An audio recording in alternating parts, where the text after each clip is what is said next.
It is a beautiful, hot Tuesday morning in Columbus, Ohio, and it got a lot hotter because I'm here with Television's Adam so King. much. I feel like, Adam, this episode of The Beat, presented by the Waterworks and Hetter Heating and Cooling, the last time we were on a Talking Tuesday together, it felt as though there was some butting of heads, some contentiousness. And so I wanted to start this episode by just reminding people that I think you're wonderful. And we're glad you're with us. You are a consummate professional. You have the best hair in the biz. And we're just so grateful that you're here. Now, the question is, how different will this episode of Talking Tuesday be? Because I'm a little bit different than Austin J. Ward. I will tell you that for the first time in the long history of Talking Tuesday, the question was asked, what are we talking about? Yeah. And no one has ever asked me that question on this show because we just pretty much talk about a lot of whatever comes to my mind and the questions that I have. But I got to admit, I don't hate the structure. So you made a good point. We did get the Media Day invites. Yeah. We know who will be representing the Buckeyes in Chicago. It's crazy to think, but it's now less than a month away for Big Ten Media Day, which is very, very exciting. We know it will be Julian Sand, no surprise. Jeremiah Smith, no surprise. And Jalen McClain, a bit of a surprise. So I will ask you, are you surprised he was number 3? No, not at all, really. Not at all. Not at all. I think that Jalen McClain is a guy that people have been overlooking in the Ohio State defense for the last couple of years because he's played next to Caleb Downs, but he's been as good as any safety that Ohio State's had in the last decade other than Caleb Downs. I think he's been as valuable as Jordan Fuller was. I think he's shows the athletic prowess, not quite of Malik Hooker, but a guy that's up there pretty close. Jalen McClain is a superstar, and Jalen McClain is going to be a borderline first-round pick at Ohio State when he enters the NFL draft next season after year 3. People should not be surprised, and because he's also emerging as the vocal leader. So that's where I was going to go. I'm not surprised at all by his talent. Yeah. I think he is a massive talent for this team. I little part of me thought we would see Kenyatta here. I understand you can't go with Brandon Ennis or a guy like that because you've already got 2 offensive guys. You need a defender. I think the only guy that I think could have been in that conversation maybe was Kenyatta and Peyton Pierce. Yes. So I do think that there's a little intrigue there when it comes to – but you are looking at a guy who is entering year 3 essentially as a starter at Ohio State in the secondary, a secondary that's replacing a bunch of dudes, a guy that is, as I said, has emerged as sort of the vocal leader of this defense. And it's good. It's a good problem that you have multiple guys on your defense that are emerging as vocal leaders. But that's what Kenyatta was doing last summer. That's when we heard a lot of conversation from Sonny Styles about him at Big Ten Media Days, saying, hey, this is a guy who could be the block O. Now you're seeing that the emergence of Peyton Pierce. You're seeing it of Jalen McClain. You're seeing a different type of leadership out of guys like Jermaine Matthews and even players that are new to the program, like James Smith and Quaver Saw, et cetera. I think that what this means to me is that Jalen McClain is going to be a captain on this football team. Ryan Day is very intentional with who goes to Big Ten Media Day. He has always been. Surprisingly, this is another sidebar. This is the first time we get to hear from a quarterback at Big Ten Media Day since C.J. Stroud. Yeah. It's been a little while.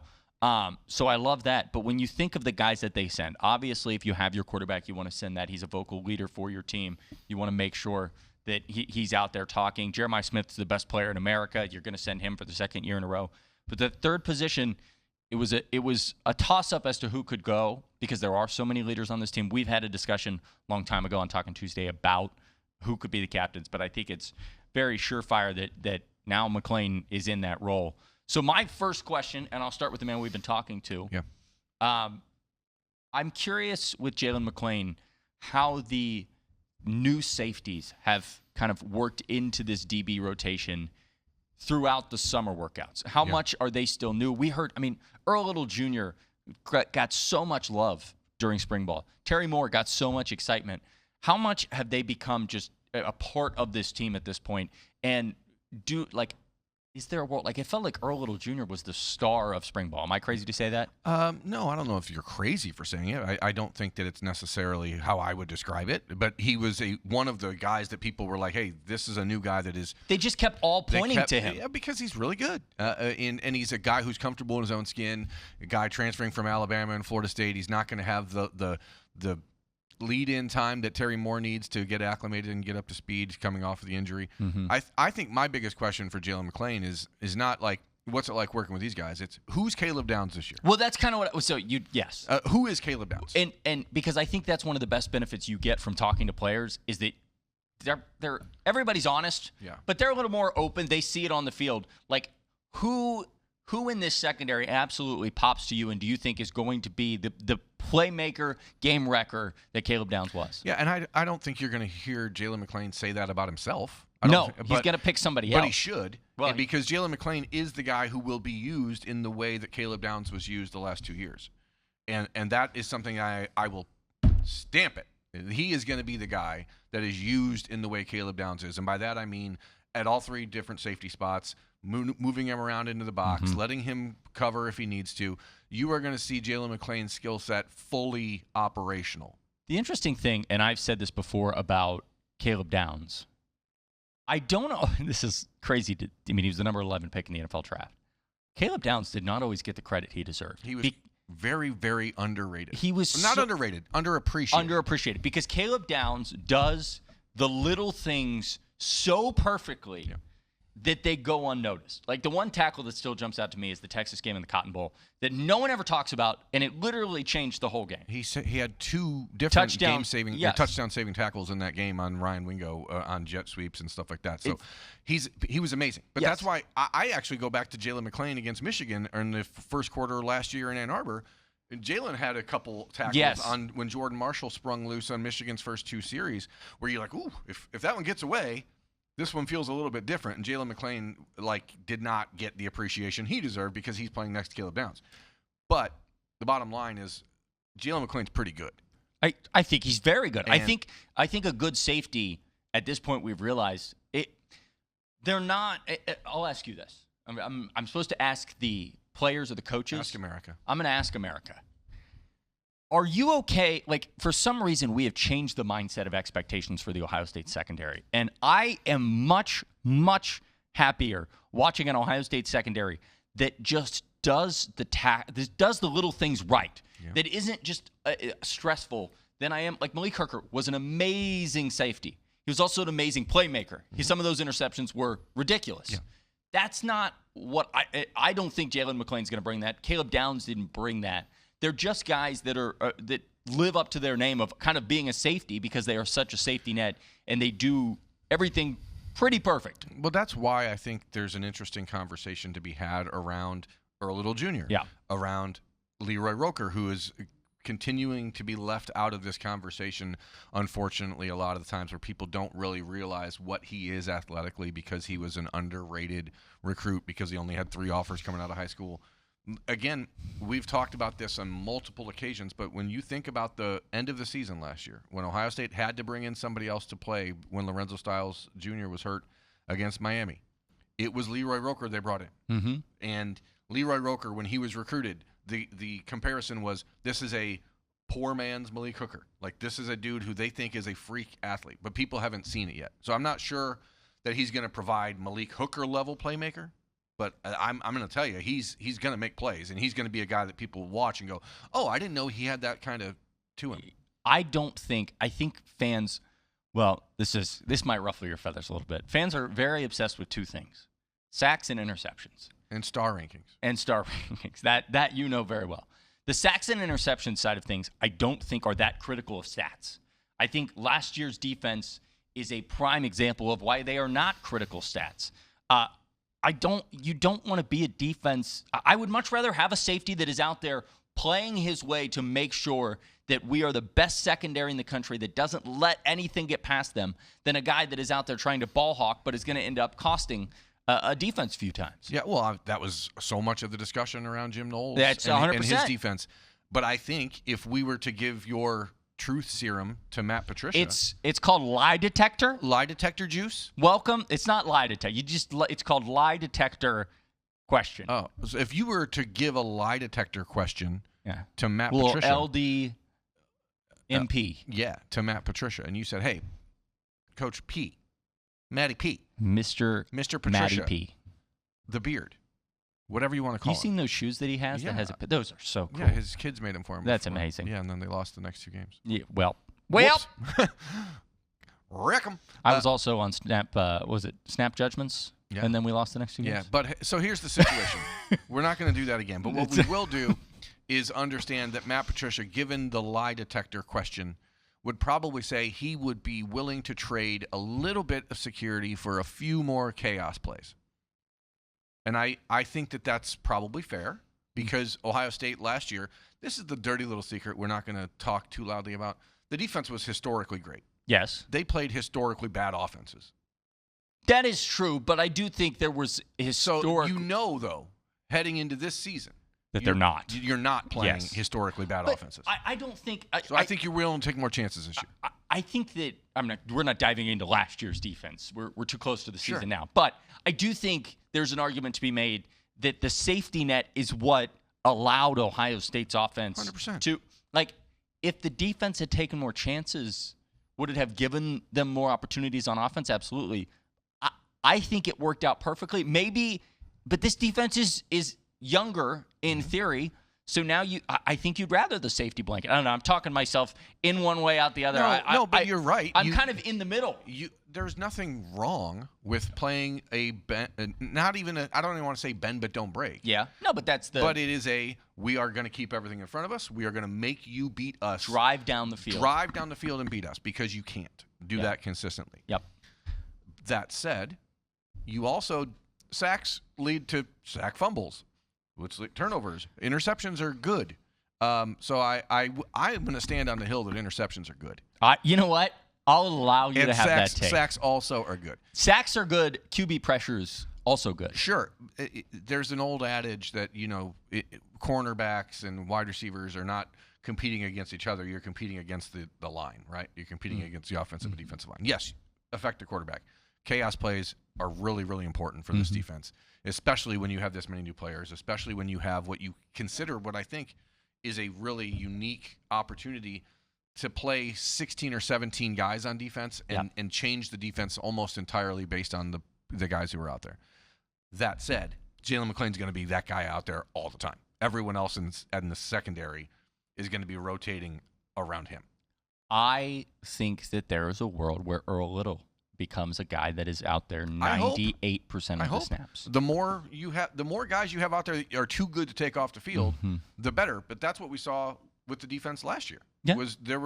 You're like, well, we could probably play a little bit more depth, but then you have to take Caleb Downs off the field. You're not going to take or Sonny Styles off the field, or Arvell Reese off the field, or Caden Curry off the field, or Caden McDonald. So like, it got to a point last year where it's like these guys are just too good to take off the field. And I think that it did ultimately do a disservice to Ohio State because I think there was some fatigue at the end of the year when you had Caden McDonald fighting through injury, when you had other players banged up. Arvell was banged up. Sonny's banged up. Everyone's banged up in a 15-game football season. So having more of these guys that you can run through and play different styles, I think, is the most important thing Ohio State can do. But Jalen McClain's going to be out there all the time. You know what? I'm interested in this, though, as we are moving along here on this episode of The Beat presented by the Waterworks. Seasons change. Did you know that? Oh, they do. Did you know that temperatures change? It's a hot one. It's a hot one. Going to be a hot one on Tuesday. Make sure your air conditioning unit is working. You're not reading anything. No. Go to the Waterworks and Hetter HVAC. They will take care of you. They had to come to my place and fix my AC 3 weeks ago at this point.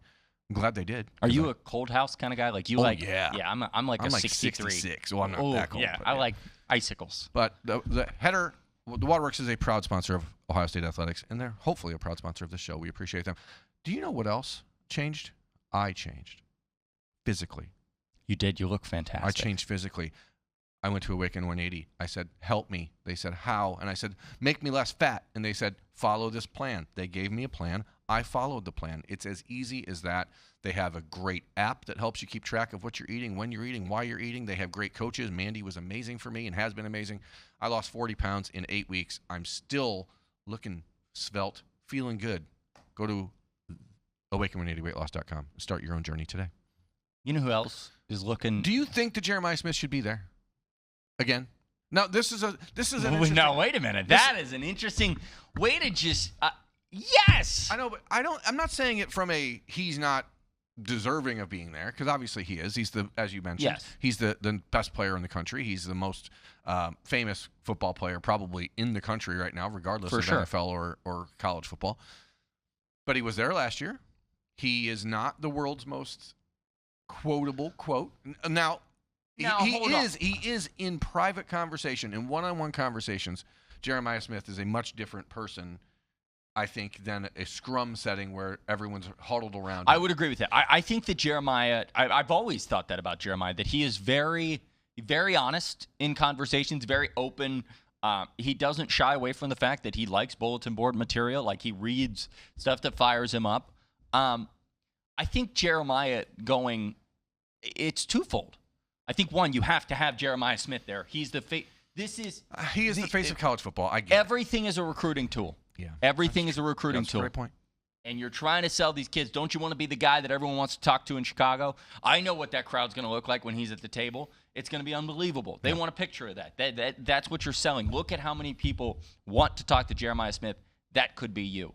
With that said, I also think they want Jeremiah out there. The more that he talks, the more vocal he is. I mean, Brian Hartline is in South Florida now, but one of the lasting things that he said is how much they were trying to get Jeremiah Smith to be a vocal leader, and it just wasn't necessarily his MO. It's not. I mean, he's the guy that leads by example in every rep that he does forever, but he's not the most, in-your-face vocal leader. We've seen Julian Sayin grow in that regard as well this year, but I think you have to have Jeremiah there for so many different reasons, most importantly because he is the face of your franchise. He is the face of college football this year. And I do think this is going to sound weird. It's our job to ask questions. Sure. I think that all the questions have been asked to Jeremiah Smith. That's my point. Yes, and you're going to have a guy in Brandon Innes who's going to be a two-time captain who hasn't gone and been in this setting, and I think that he is the vocal leader of the wide receiver room. He is the vocal leader of the offense at this point. If you're not taking Austin Sareveld or Carson Hinsman or Luke Montgomery, like I just feel like Jeremiah Smith, the questions have all been asked. Everyone knows the stories. There is no, Jeremiah, how much money did Miami offer you this offseason? We already know. We've already heard the questions. We've already seen the stories. I do understand it from hey, he's the face of college football. I totally get that. But I just think maybe there's more interesting stuff out there. But again, also, I think that in general, Big Ten Media Days are completely antiquated and not really worth anyone's time. Well, I think we all pack up our bags and go to a different state to talk to people that we will inevitably talk to about 6 days later in our own state. Just do the whole team media days like they used to do. Yeah. You can do them over Zoom. Ooh, I don't like that. For the national folks. So obviously, locally, we can go to the school, and if people want to travel to Columbus, do it. But Ohio State's pretty great about keeping their players in front of the media and opening up media opportunities, as people will see later this week on the episode of The Beat presented by the Waterworks, where you and Austin are sitting down with Carson Hinsman. Like, there's the Buckeyes have they're not shy about giving their guys an opportunity to be in front of the media. And I think that someone like Brandon Innes is worth including in this conversation just because, again, it's not really a secret. He is the vocal leader. He is the heart of the offense. I think that you're going to get the biggest takeaways you'll get from Jeremiah Smith, if this is a month out predicting, will be about other people. Like if I can predict the quotes coming out of Big Ten Media Day, it's going to be a lot of Chris Henry Jr. From Jeremiah Smith talking about that relationship, talking about how that has grown. It's going to be a lot of just talking about that relationship with Julian Say and how that These are questions that have been asked a million times, which I understand is I would be very. You're right. Brandon Innes is an interesting one. You know what? You've taken this Talking Tuesday in a sideward way. Well done. I have a lot of questions for Brandon Innes. Right. There are so many more questions for Brandon Innes that haven't been asked or answered. And I do completely agree. All the conversation with Jeremiah is going to be about Chris Henry or Brock Boyd or what is Julian like this offseason compared to last offseason or whatever. And what do you see from Legend Bay that makes him the greatest player? What makes Legend be able to do the things you did as a freshman or et cetera? So, I mean, I think maybe there's some insight there. But, again, it's all stuff that locally we're going to – this is maybe where we start to think about what we do locally versus what the national media wants out of Ohio State. We focus on the Woody 365 days a year. We will get a chance to ask JJ that question 5 days later. Yeah. So whatever, it is what it is. You brought up an interesting thing, and I think it's worth diving into. I am an interesting man. Yeah, you're very interesting. The conversation around what is this like from a recruiting standpoint? Does this actually help? when you have 5-star Julian Sayin, 5-star Jeremiah Smith, you have Jalen McClain, who's, potential first-round pick. Ohio State on day 2 there this year is going to be the draw, as always. We've seen Ohio State get pretty active here on the recruiting trail in the last handful of days. Picked up a major win on Friday night when they went to Mississippi, of all places, and got a borderline 5-star offensive tackle in Caden Moss from basically stealing him away from the SEC, which is very rare. You got a Jordan Donahue commitment on Saturday, the unranked wide receiver from Oviedo, Florida, 6'4", 190.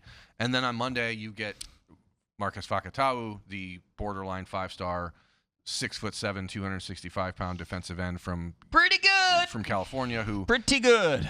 He's a guy that reclassified into the class of 2027. So you're going to find maybe the rankings have changed a little bit since he did that, but this is like a reminder when Ohio State wants something. Generally, they're going to get it when it comes to the recruiting trail because, there's been so much hand-wringing about David Gabriel George and the Tennessee offer and all that stuff. Marcus Fakatau did not visit Ohio State until March 10th. Yeah. He was in town from March 10th and 11th, and then he was in town for his official visit. And from the minute he left campus in March, it was, I love Ohio State. I just love Ohio State. Well, how could you not? When they're showing up at the airport, they've got, they went off. It is funny. You talk about when they want something, they get it. Ohio State does not go full court press very often. Nope. But they did for him. And the defensive line in the 2027 class, is it the greatest defensive line class? I mean, it's got to be up there as a top 3 all-time recruiting for Ohio State. It's up there. Yeah. It's. I mean, obviously you're talking Jack and JT were 2. But you had Jack, JT, Michael Hall, and Tyleik Williams. Yeah. So that's a pretty good one. All of which went to the NFL and are playing very well. What you have in the 2027 class, however, is Marcus Fakatau, who's, again, 6'7", 265 pounds. He actually has lost like 30 pounds in the last 3 months to try to make sure that he stays as a defensive end. Yeah. You have Wyatt Smith, who is the son of future NFL Hall of Famer Justin Smith, at 6'6", 250 pounds. And then you have DJ Jacobs, the Georgia legacy 5-star. 247 Sports has him as the number one ranked player in the country. That's 6'5.5", 250 pounds. These are not like defensive ends that like it's not no offense here to Dre Quinn, for example, who's on the roster and had a good spring, but came in at 6'4", 225 pounds. These are 3 dudes who are going to be ready to go. And when you think about the Caden Moss commitment on Friday night, when you think about the fact that Ohio State has now 6 offensive linemen committed in this class, you now have these 3 top 50 ranked overall prospects at defensive end. You're still swinging pretty hard for Carlos May, the 4-star defensive tackle from Alabama, who I think Ohio State leads for right now. He's going to commit on July 18th. So you are putting some serious resources in the trenches right now, and that is the plan, because I think Ohio State is very aware. You missed a name. What's that? There's one other guy that could make this class perfect. On the defensive line? Oh, no, sorry. We were just talking defensive line. Okay, sorry. Yeah, I mean, they're talking about the trenches here. Yeah, I'm sorry. You're talking trenches. You're talking Ohio State got their butt kicked against Indiana and Miami in the trenches. Yeah, and they went out and solved the. You know what? That's a good point. And they're saying, hey, we got to shore up the trenches. We got to get better. Well, I mean, there was. I don't think it's talked about anymore. I think Ohio State very much proved it wrong. But the finesse was thrown around there for too long, and I think Ohio State definitely took that as a hey, perhaps an overcorrection. Perhaps they're not finesse enough at this point. This is a much different conversation. They could get very finesse with one guy. David Gabriel George is not finesse. Well, I mean, he's cool and he's a running back. He's a finesse position. He is a bruiser. Yeah, he is. I said finesse because I'm talking about like. I guess not even with the players that they had, but just everybody said they focused too hard on wide receivers and running backs. Yeah, and so but that's how those are the guys that carry the football and score the points. And the quarterbacks also help. Right. So the problem is you have to have those things along with the trenches. Yeah. If you want to. Well, you can't even if you have what I think could be one of the greatest running backs in Ohio State history. Which one's that? You just said. David Gabriel George? Yeah. You think he could be one of the greatest running backs in Ohio State history? It's a lofty expectation for a kid that's not even committed to Ohio nor State. do we ever know if he will play for Ohio State. We will find that out. I have never been so high on a recruit. The last recruit that I thought was that good and that game-changing was Travion Henderson. And he lived up to it. Injuries. I'm a little older than you, and I go a little bit further back in the recruiting game. But if you're looking for an Ohio State comparison of why there's so much buzz about David Gabriel Mind George, you, I said the last one. Sure. But it's like Maurice Claret is that type of player. I mean, the things that listen, we're not here to have a recruiting off. We can. Yeah, I'll lose. We can have a recruit off. I am not nearly as in touch with you as you are as recruiting is involved, but I have never had so many people circle, star, push a guy's name across the table to me and say, this is him, this is everything. Well, there are things Ohio State has done that indicate that was the case, or how they felt. Number one, and most importantly, in the class of 2026, when Ohio State was very, very close on Savion Heiter, the running back who went to Michigan, or Derek Cooper, the running back, 5-star running back who went to Texas. And they basically said, you know what? Favor Aki is all we need in this class, and it's not a knock on Favor. He's a really good player. He's going to have a good career at Ohio State. I truly believe that. But it was an intentional decision. Yeah, because when one guy gets on campus, he's going to play. He's going to play. He's going to play. So, there's a lot of things that will go into that. We'll see exactly how that plays out over these next couple of weeks. But Ohio State and Tennessee are still battling there. June 30th, 2026, when the man wins the Heisman, remember what I said. Is he going to win it as an Ohio State Buckeye? I sure hope so. We should probably end this show here. We don't really know what we're talking about. That's in this right. Talking Tuesday. I thought that was a good discussion. We just want to have free-flowing, wide-ranging conversations about all things Ohio State football. There's a lot more of that coming on the beat on the Austin Birm Show. This week, we're going to have today's episode with myself and Adam. That's what they're listening to right now. Wednesday, you'll see an interesting interview, I think, with Austin, myself, and Paris Campbell, talking about his future and the opportunity to He's been back around the Woody a lot. To take a path that we saw Brian Hartline take at Ohio State a few years ago. Did that work out? Seems like it did. And then Thursday, Carson Hinsman interview with you and Austin. Friday, nothing planned because it is a federal holiday, and I'm going to take a day off because everyone else does. It's a federal holiday. So Austin and Birm gets a federal holiday. Everyone does. Austin's been on a federal holiday for the last week. Austin is currently on a cruise in Australia. No, Alaska. Australia. The middle of the Pacific Northwest. With the kangaroos. Yes. It's been fun. I'm glad we did this. This was great. I love that we had some structure. We lost some structure. It's been everything and more. We're doing the best we can, and that's all that we can ask of ourselves. That's all we can ask of each other. And that's all we can ask of you, America. If you want to be on next week's mailbag show, Freaky Friday, get in your questions to the austinbirmshow@gmail.com. We'll start taking those now. You can make the questions about me. You can make the questions about Adam. One of these times, we'll just get Adam on the mailbag too, and because he can't screw up a football game by being on a mailbag show. That's right. You can screw it up by being on Snap Judgments or no comment on Bold Predictions or whatever. I can also screw it up by going on vacation and not bringing a microphone. That's something else that you could do. That seems to really upset people. It's not an ideal situation. It is not. But this has not been an ideal show, but we're doing the best we can. This is The Beat, presented by the Waterworks. This is the Austin Birm Show. I'm Jeremy Birmingham. That's Adam King. We've really enjoyed you being here. Thanks. We'll see you next time.